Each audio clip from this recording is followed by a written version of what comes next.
Dia hanya menengok ke belakang gini, tapi emang ada bayangan putih. Ada bayangan? Ada bayangan putih yang mengikuti pada saat dia menoleh ke belakang.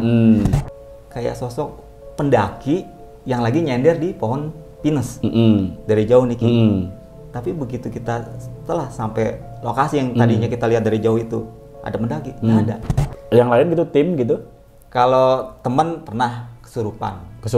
Di satu rombongan itu ada yang kesurupan seperti itu. Nah, ketika gunung itu tidak dijaga, tidak dilestarikan, maka orang-orang leluhur kita ya, para nenek moyang kita khawatir sumber-sumber itu hilang. Genderuwo banyak ada di sana. Makanya kan tadi ya salah satunya yang sering menyerupai sosok pendaki. Itu genderuwo.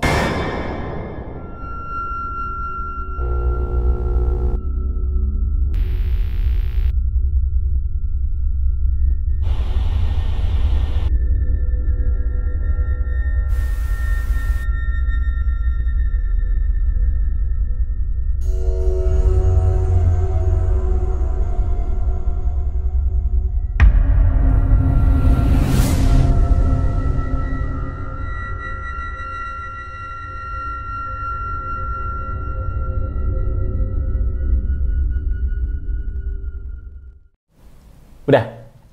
Assalamualaikum warahmatullahi wabarakatuh. Selamat berjumpa kembali dengan saya Ki Raksa Manggala di Kepo Misteri.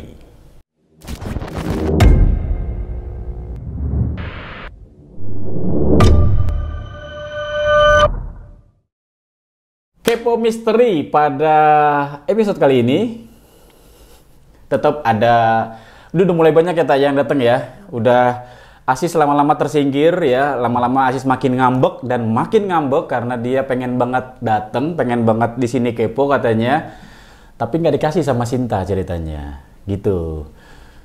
Ini mulai datang lagi orang, dan kalian yang mau kesini ya, yang mau tanya langsung boleh, silakan hubungi nomor WA yang ada di bawah ya, atau dilihat di Instagramnya Ki Raksa, bisa DM Ki Raksa juga ya.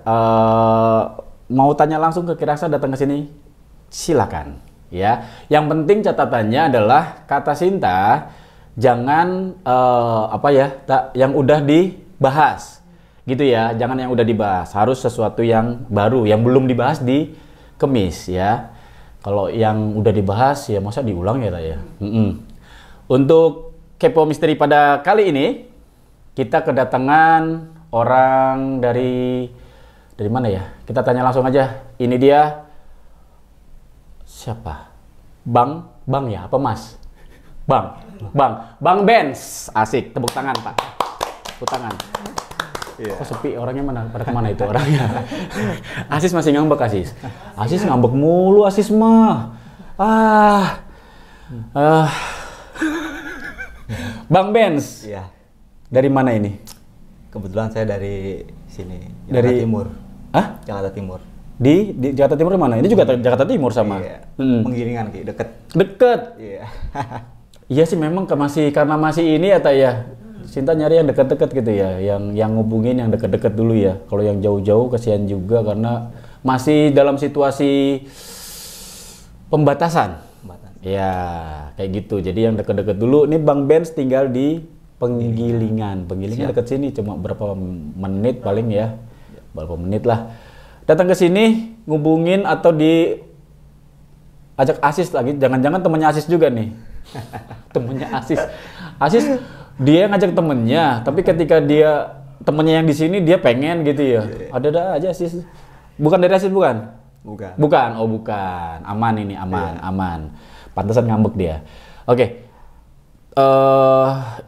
Ini kan acara Kepo Misteri. Iya.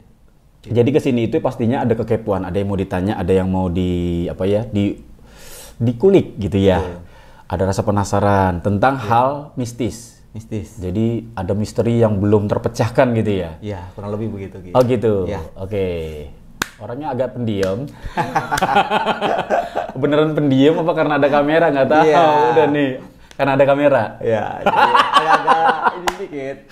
Aduh, sama dulu juga kira kalau pas di depan kamera juga nggak kayak gini, nggak kayak sekarang. Dulu, siap. Dulu ketakutan sampai keringet dingin dulu. Oke, silakan Bang Benz. Ya. ada kekepoan apa? Ya, sebelumnya makasih saya sudah bisa datang sini, bertamu di sini. Ki. Sudah dikasih waktu untuk tanya-tanya langsung sama Ki Raksa. Ya, Ki Raksa. Kebetulan memang saya hobi naik gunung nih, Ki. Hobi naik gunung? Ya, suka berkegiatan di alam bebas. Suka camping juga, gitu kan. Dan sering juga terjadi ketika kita berkegiatan itu terjadi hal-hal yang tidak diinginkan. Ya, seperti bertemu dengan sosok. Bertemu, ngelihat? Ya, ada beberapa teman. Kalau saya sih sampai saat ini belum. Alhamdulillah belum sampai melihat langsung. Maksudnya pengen gitu, pengen ngelihat? Jangan. Oh, jangan. Justru jangan, Ki. Kirain pengen. Jangan, kalau bisa jangan. Gitu.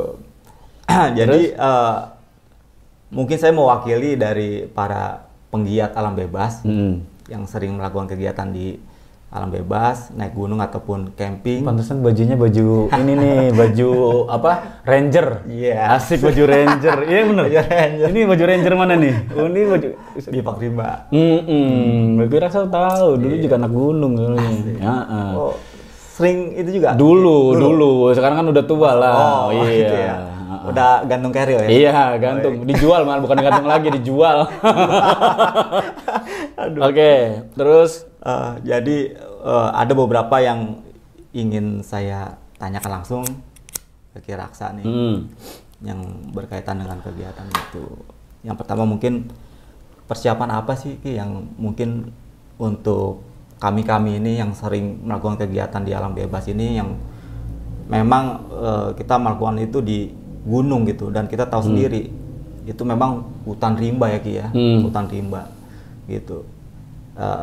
Jadi apa kira-kira nih menurut Ki Raksa ini yang harus disiapkan gitu? Oke. Untuk para pendaki lah, ya. Gini ya. Ini sebenarnya dia lebih ngerti ya masalah pendaki gunung kan ya. Mungkin tapi ini lebih ke arah mistisnya kali ya. Iya, betul. Gitu ya. Betul. Kalau urusan persiapan naik gunung, apa yang mesti disiapkan kan gitu. Bagaimana cara mendakinya, dia ini lebih keren sebenarnya kan gitu. Tapi mungkin lebih ke arah konteksnya di sini mistisnya ya, gitu ya. Betul. Supaya mungkin selamat, gak ada gangguan. Emang gini dulu deh. Memang pernah punya pengalaman apa waktu mendaki gunung dan di mana itu? Ya, dulu pernah terjadi pada saat mendakian di Gunung Ciremai.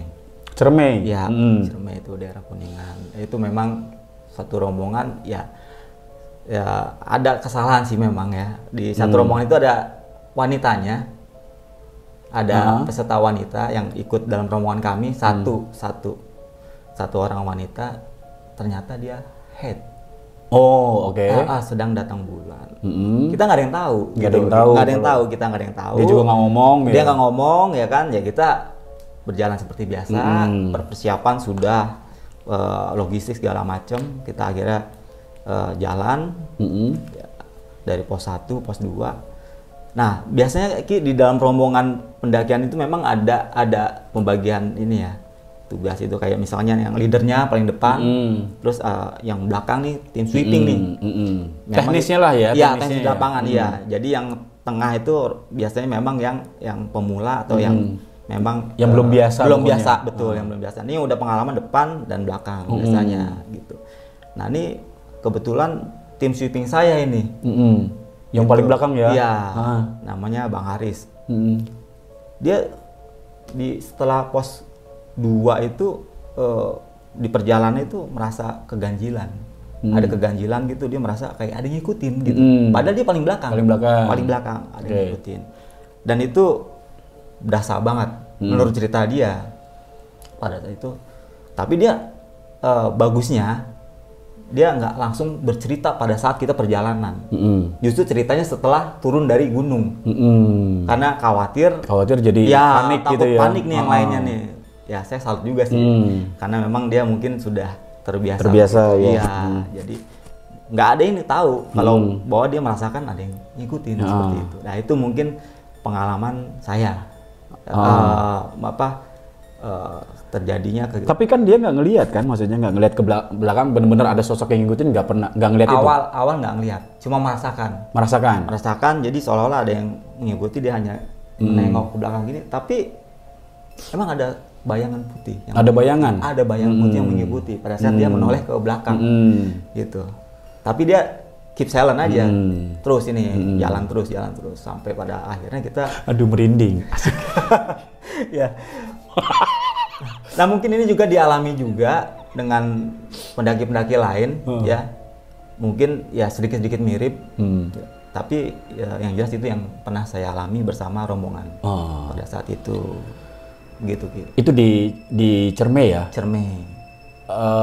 Kan berarti kan sering ya naik gunung? Nggak cuma Cerme maksudnya gitu? Ya ada beberapa gunung. Rata-rata begitu nggak? Pasti ada kejadian seperti itu apa bagaimana? Yang di tempat lain sih pernah ngelihat sosok tapi dari kejauhan Ki. Gitu? Ya. Sosoknya apa tuh? Itu di Gunung Semeru. Oke. Di Gunung Semeru itu memang dari shelter Jambangan mau ke Oro-Orombo. Itu sudah selesai pendakian. Kita mau balik lagi ke camp Ranukumbolo. Ya, kalau di Semeru sangat terkenal sekali. Nah, di perjalanan memang dari jauh nih hutan pohon pinus ya, itu sebelum mencapai di Oro-Orombo itu. Hutan pinus dari jauh nih kita melihat kayak sosok pendaki yang lagi nyender di pohon pinus dari jauh nih. Tapi begitu kita setelah sampai lokasi yang tadinya kita lihat dari jauh itu ada pendaki, nggak ada.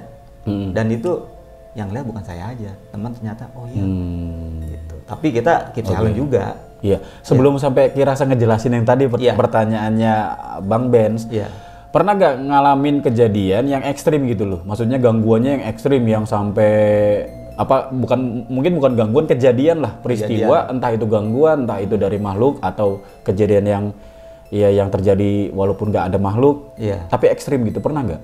Kalau yang kejadian gitu, alhamdulillah kalau saya pribadi nggak ngalamin. Belum pernah. Yang lain gitu, tim gitu? Kalau teman pernah kesurupan. Di satu rombongan itu ada yang kesurupan seperti itu.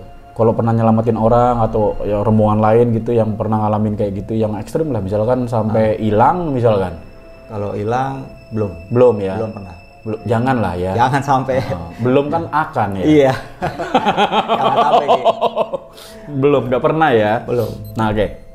Gini, kalau masalah sebenarnya sama aja sih di tempat-tempat manapun ya.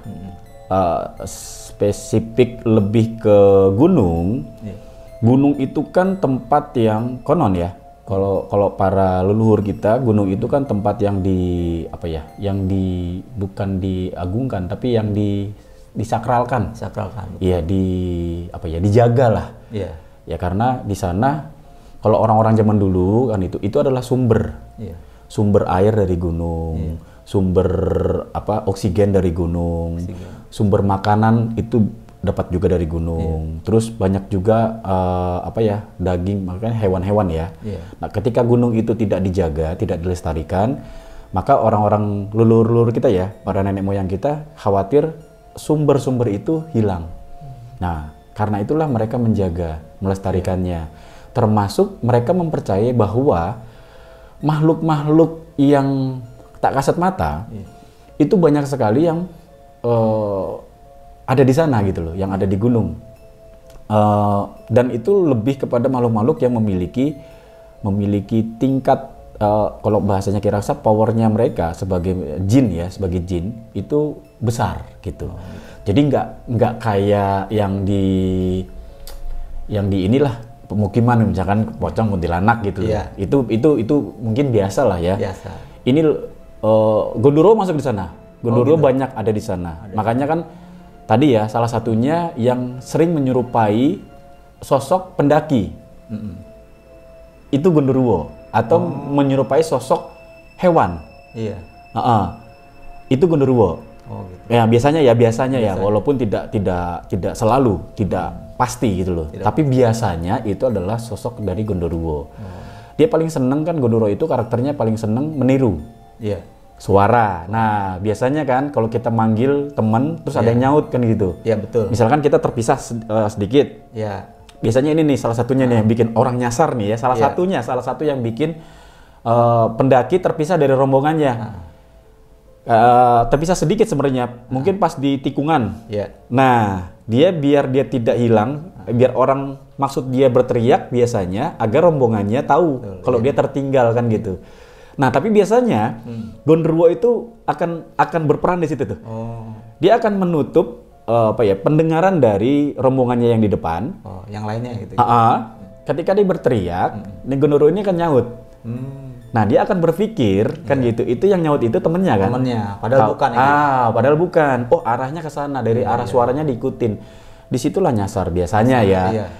Tapi nggak selalu ya. Iya. Ada kejadian seperti itu soalnya kan gitu. Dan kita tidak bisa memungkiri kalau di gunung itu memiliki kekuatan mistis, ya. Contoh misalkan kalau kita ngomong kenapa mesti ada kuncen, iya betul, ya kan? Kuncen itu bukan cuma sekedar mengetahui, apalagi kalau Gunung Merapi ya. Iya. Kita tahu kalau di Gunung Merapi di Jogja, ya kan Gunung Merapi itu ada kuncennya, ada juru kunci gitu ya. Iya. Itu bukan sekedar memantau kegiatannya gunung tersebut, maksudnya kapan meledaknya, kapan ininya kan gitu. Enggak, termasuk hal-hal yang mengenai makhluk-makhluk yang ada di sana, makhluk tak kasat mata ya. Bagaimana agar tidak mengganggu, bagaimana supaya tetap ada keseimbangan antara makhluk gaib dan yang nyata kan gitu. Termasuk tugasnya di situ kan, tapi kan kalau juru kunci begitu biasanya mereka tidak akan berbicara sampai sejauh itu. Khawatir kenapa? Khawatir orang ya takut kan gitu. Iya. Makanya kalau memang terasa berbahaya menurut juru kunci itu, makanya biasanya bilang jangan sekarang, besok saja atau bagaimana kan gitu. Biasanya seperti itu. Betul. Hal yang harus dijaga pertama itu kalau gunung ada juru kuncinya, ya. Maka ikuti apa yang disampaikan oleh guru kunci. Karena mungkin begini, beda hari, beda waktu ya, itu akan beda arahannya. Gitu. Karena yang tahu ini kan juru kuncinya. Nah, itu yang pertama. Jadi kalau ada juru kunci ya. Kalau nggak ada ya sudah. Nah, ini yang kedua ya, siapkan mental kan gitu. Nah, banyak orang yang meremehkan. Nah, apalagi yang awal-awal nih, yang baru-baru nih. Baru-baru biasa tinggal-tinggal itu Ki. Iya. Iya, banyak tingkah. Iya kan, dia kesenangan tuh kan. Ya udah saking berasa keren ya kan. Wih, jadi anak gunung nih kan gitu ya. Naik gunung, anak mapala, asik. Mahasiswa pencinta alam ya kan. Itu berasa keren tuh dia tuh. Apalagi sampai atas niatnya cuma foto-foto. Ya, jadi gini, banyak orang yang tujuan dari naik gunungnya aja udah salah. Bukan salah, kurang tepat gitu loh. Dia bukan karena ingin menikmati atau melihat takjub terhadap alam, ya, tapi ya itu pengen dibilang pengen dibilang keren. Gaya-gayaan. Akhirnya ketika mendaki menyepelekan. Nah, karakter seperti itu biasanya memiliki mental yang kurang kuat ketika dihadapkan sesuatu yang mistis. Nah, itu yang biasanya secara mistisnya. Jadi harus seperti apa? Jangan pernah, mungkin sering dengar kan ya, Bang Ben sering dengar, jangan pernah bahasanya jangan ngomong sesumbar. Jangan sesumbar. Jangan suka teriak-teriak. Itu emang biasa dikasih sama senior-senior seperti itu gitu. Kayak gitu. Terus jangan ngelamun. Jangan ngelamun, betul. Jadi tetap fokus konsen kan itu, kalau bisa sambil ngobrol walaupun ngobrolnya itu kan komunikasi gitu loh. Terus kalau capek juga jangan terlalu dipaksakan. Jangan terlalu dipaksa. Nah, itu kesiapan fisik, mental, pikiran dan keikhlasan di sini nih. Itu yang perlu disiapkan sebenarnya. Selebihnya ya itu masalah teknis yang tadi itu. Bagaimana caranya mengatur barisannya, yang rombongan. Itu teknis udah. Selain ya tadi lagi peralatan-peralatan yang harus disiapkan kan gitu. Kalau harus manjat ya harus ada tali, harus ada itulah alat masak, air kan gitu. Apalagi di Cermai susah air kan. Nah. Tahu, berarti emang pencinta alam dulunya ini. Iya, dulunya Kirasa. Bener. Waduh. Gunung Gede itu sekarang enak. Gunung Gede sekarang, ya. Sekarang udah dibikin jalurnya. Betul. Dulu nggak ada. Dulu treknya belum jelas kayak sekarang nih. Belum, masih natural gitu aja. Jadi masih ada yang suka kepleset, masih ada. Iya, sekarang udah ada treknya enak. Berarti zaman dulu lebih sering terjadi insiden kecelakaan ya. Iya.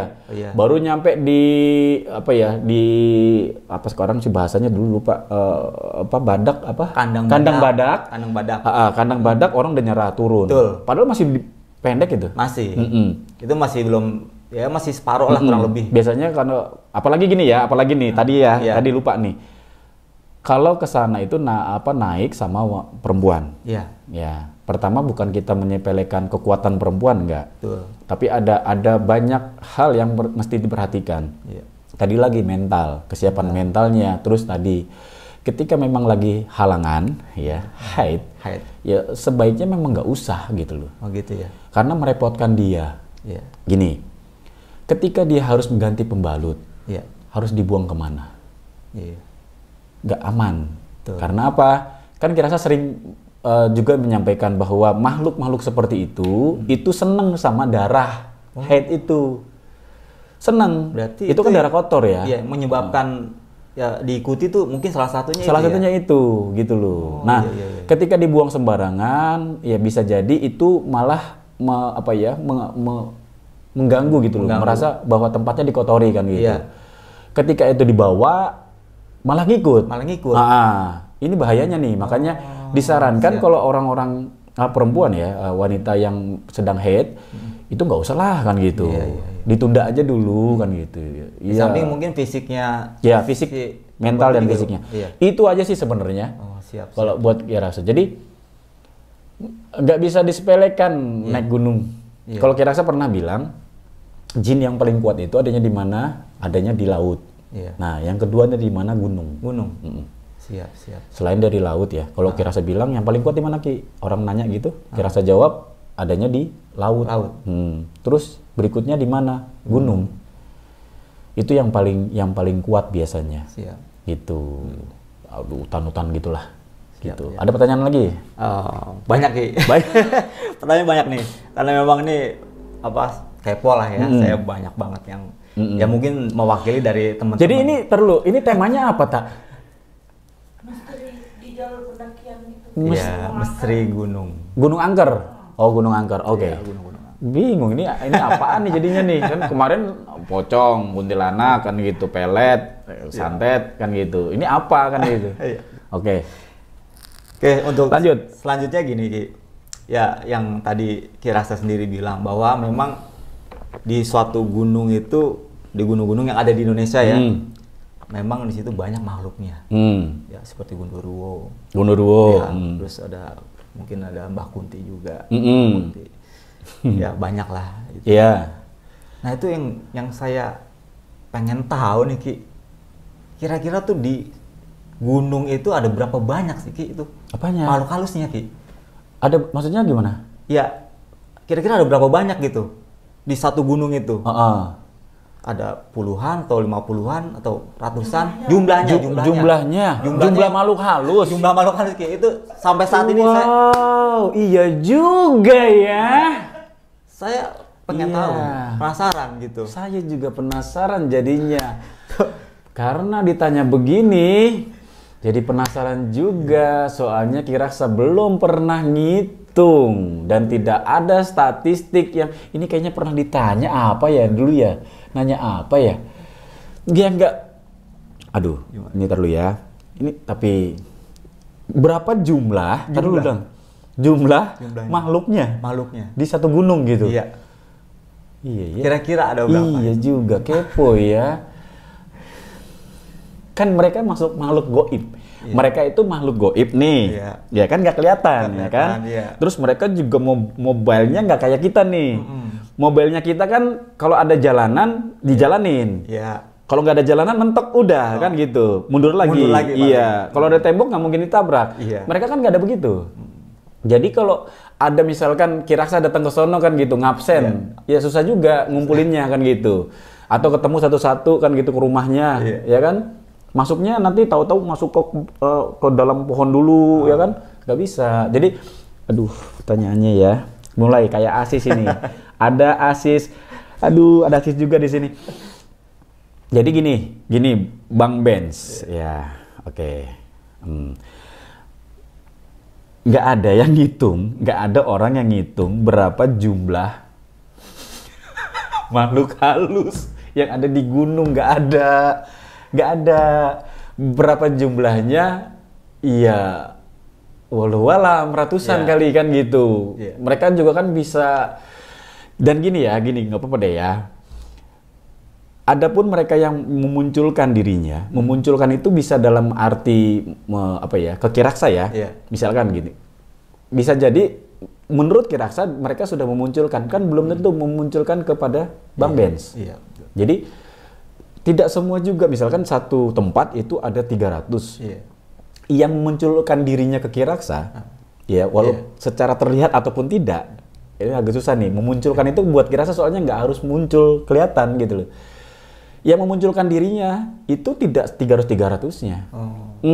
Hanya sebagian aja. Sebagian, dan itu yang paling kuat biasanya. Itu yang memiliki kekuatan yang lebih lah gitu. Kan mereka sama dengan kita. Siap. Ada yang pinter, ada yang oneng juga. Ada yang kuat, ada yang lemah juga gitu. Dan biasanya yang berani memunculkan itu penampakan. Yang nggak harus penampakan, bisa kirasa merasakan, oh di sini ada. Nah itu kan nggak semuanya berani seperti itu. Nggak cuma ke kirasa sebenarnya, ke semua orang sebenarnya. Nggak semua makhluk itu akan menunjukkan keberadaan mereka. Tidak harus menampakkan ya, nggak harus nampak, bisa terasa, gitu. Karena mereka bisa merubah aroma. Tahu-tahu ada ya kan, wangi. Tahu-tahu ada kayak perubahan suhu. Jalan nih, pernah gak ngalamin jalan dari sini dingin, anget, dingin lagi. Nah anget itu tuh mereka tuh. Atau tahu-tahu tiba-tiba dingin, sebentar hilang dinginnya. Itu bisa jadi kita nabrak mereka. Oh iya. Kalau itu pernah Ki? Pernah ya. Nah itu pernah itu. Atau ada lagi, orang ini kan tergantung juga tingkat sensitivitas orang. Ada yang cuma nggak ngerasain itu, perubahan suhu itu, ada yang ngerasain wangi sebentar, atau bau misalkan, aroma lah pokoknya. Aroma. Ada juga yang ngerasainnya itu merinding doang, kok merinding gitu ya, kayak ada yang gituin. Itu sebenarnya bukan dipegang, bukan apa, cuma kita berpapasan lah bahasanya dengan mereka. Cuma karena kita nggak bisa melihat sosok itu, kita hanya bisa merasakan aja nih. Nah di gunung, balik lagi ke gunung, di gunung itu akan sering terjadi. Artinya, balik lagi ke tadi, tidak ada orang ngitung. Susah, nggak ada pertanyaannya. Nggak, soalnya gini, yang berapa jumlahnya?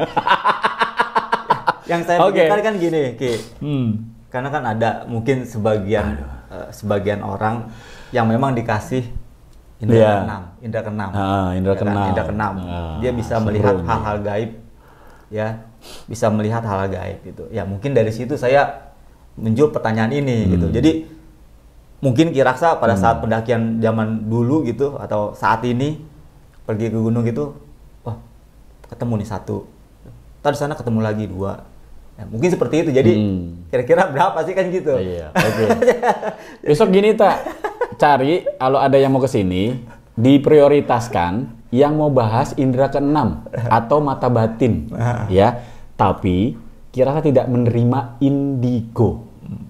Nah, nanti indigo maksudnya jangan dicampur antara mata batin, indera keenam sama indigo. Indigo dipisahkan. Nanti pembahasan indigo ada lagi gitu ya. Tapi prioritaskan yang mata batin. Kayaknya seru kalau dia omongin mata batin. Ini Asis denger ntar dia langsung. Hah? Enggak, jangan asis ya. Jangan asis pokoknya ya. Aduh, nanti dia aduh repot deh. Belum tahu asis soalnya. Tuh nongol kan, nongol. Oke. Jadi gitu. Ya, siap ya. Oh, udah. Apa lagi tadi? Apa?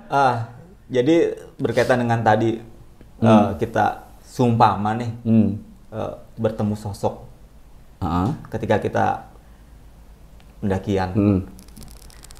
Itu kan pasti kalau orang yang belum pernah pasti dong kita langsung down, kaget dan ya, shock ya. lah kita. Wah, karena kita belum siap nih untuk bertemu dengan sosok itu. Gitu. Iya, pasti nggak siap. Pasti iya, gitu. Tiba-tiba surprise, kita dikasih lihat nih, gitu. Nah mungkin juga memang sebenarnya dia bukan tipikal yang dikasih punya indera keenam, tapi tiba-tiba dikasih lihat aja. Gitu. Kan ada seperti itu. Ada. Itu gimana caranya supaya kita nih nggak shock gitu. Terus kita tiba-tiba udah ya mundur lagi, nggak usah lanjutin lagi. Ya kan kita udah di pertengahan jalan ini kan nggak mungkin dong kita turun lagi. Kan gitu. tadi yang kira saya bilang. Makanya ketika naik gunung itu kan mereka kan gini, mau naik gunung nih, kan tahu mau apa yang sedang akan ia lakukan. Gunung, ya kan? Tempat yang tadi tidak biasa. Tempat yang bukan tempat umum. Sebenarnya gunung itu kan bukan tempat umum sebenarnya, betul. ya kan? Terus bukan tempat gunung itu juga bukan tempat wisata sebenarnya. Bukan juga. Sebenarnya kan gitu. Sebenarnya gunung tempat wisata enggak sebenarnya. Gunungnya seperti apa yang tempat wisata?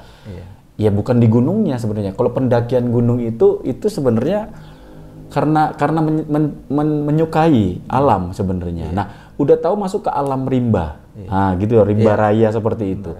Bertemu dengan hewan, itu kan harus siap mentalnya. Harus tahu dulu sebelum dia naik, sebelum dia berangkat, sebelum dia menanjak, mendaki, harusnya kan dia udah paham dulu itu. Ada kemungkinan dia bertemu dengan hewan. Hewan banyak. Mungkin kalau di sekarang gunung-gunung sekarang ini kali ya macan harimau itu udah jarang kali ya, udah hampir nggak ada kali. Tapi kalau ular sanca, ular piton itu kan masih banyak. Ular kobra, king kobra itu bahaya tuh. Ya terus ular wuling mematikan tuh. Nah kan harus siap tuh. Termasuk ketemu sama demit. Harusnya kan dari awal tuh. Nah harusnya. Ketika sudah mempersiapkan terus ketemu juga gimana? Minimal dia sudah sedikit punya persiapan itu. Tinggal bagaimana dia menenangkan dirinya. Nah ini yang sering Kirasa bolak-balik bilang. Membaca ayat suci atau ya berdoa ya. Berdoa itu kan sebenarnya kan banyak orang berdoa tapi nggak mempan katanya. Karena berdoanya itu cuma sekedar seperti orang membaca mantra jadinya. Astagfirullahaladzim, Bismillahirrahmanirrahim. Malah doa makan yang dibaca. Saking paniknya. Saking paniknya, ya kan? Karena dia tidak memahami bahwa doa itu sebenarnya cara kita untuk meyakinkan kepada diri kita dan memberikan kita ketenangan. Kuncinya adalah tenang. Tenang ya. Gitu. Toh Kirasa bolak-balik juga bilang bahwa makhluk-makhluk seperti itu sebenarnya mereka tidak akan melukai kita. Gitu. Lebih ngeri ketemu orang daripada ketemu demit. Bener deh, percaya deh. Nggak ada tuh kuntilanak membunuh, nggak ada. Pocong bunuh, nggak ada. Gondoruo sekalipun. Kalau buat Kirasa ya, dan Kirasa bener-bener memang sudah membuktikan itu. Mereka cuma nongol dan kita kaget karena nggak pernah ketemu pertama. Yang kedua, cerita tentang mereka itu, dia itu, si Kunti itu, kan selalu cerita-cerita serem. Coba deh. Betul. Jangankan Kunti, coba Bang Benz, kalau Kirasa ciptakan cerita serem tentang Bang Benz dan kemana-mana Kirasa ceritakan itu, bahwa orang yang namanya Benz itu psikopat. Wah, dia mau main bunuh aja, nggak mikir panjang lebar udah. Semua orang pasti takut ketemu Bang Benz. Ada yang nggak bisa lari kan gitu, karena kan? Padahal nyatanya belum tentu kan gitu. Gitu, paham ya maksudnya arah omongannya ya? Tidak pernah sebenarnya mereka. Tapi ya wajar aja karena kepanikan, karena ketidaktahuan, karena cerita-cerita yang sudah didoktrin dari kecil malah ya. Berpuluh-puluh tahun, orang berbelas-belas tahun, taunya kuntilanak itu ya begitu serem. Tahu-tahu nongol depan. Wajar aja kalau tahu-tahu dia shock. Ada yang nggak bisa lari, ada yang pingsan, ada yang ya kayak gitu. Intinya kuncinya itu tadi. Bagaimana kalau kita ketemu? Ya lebih baik kalau ada temen, ya pergi sama teman. Kalau nggak ada, tapi kan naik gunung pasti nggak mungkin sendiri. Bareng-bareng. terus manggil temen, berusaha untuk tenang, terus ngomong.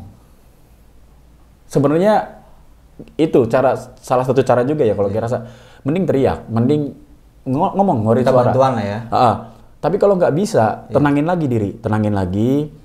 Ya bisa dengan istighfar kan gitu. Nanti kalau kita baca dalam hati baca itu. Dan tadi ya kembali lagi, fungsi dari baca itu adalah menenangkan diri, bukan mengusir mereka. Ini yang salah. Banyak orang berpikir kalau baca itu adalah mengusir. Bukan. Menenangkan diri. Nah, ketika batin kita tenang, pikiran kita tenang, dia juga tahu. Oh gitu. Itu sebenarnya gitu loh. Ya, awalnya di situ. Walaupun bahwa ayat suci itu bisa untuk mengusir mereka. Betul. Tapi berapa banyak bukti orang yang membaca ayat suci, mereka bukan pergi, malah ikut-ikut baca. Malah diaminin doa kita. Iya. Amin. Malah dikoreksi kita. Salah itu. Salah, kurang, harkatnya kurang kan gitu. Ada loh anak gunung yang naik gunung bawa vodka. Bukan buat mabok sebenarnya. Dari halu itu dia sampai buka baju, semakin dingin, dehidrasi, disitulah dia udah nggak kuat, jatuh, mati. Tidak ketemunya saya ini dengan si Mak Lampir ini. Itu apa Mak Lampir lagi main ke gunung lain gitu Ki ya? Mungkin Ki rasa sendiri pernah dengar kali ya, yang namanya Pasar Setan. Ya, ada di beberapa gunung di Pulau Jawa. Itu Gunung Cermai termasuk salah satunya. Ya, Gunung Cermai ada juga Pasar Setan. Gunung Lawu. Gunung Lawu, betul. Sama di Merapi. Merapi. Pasar Bubrah.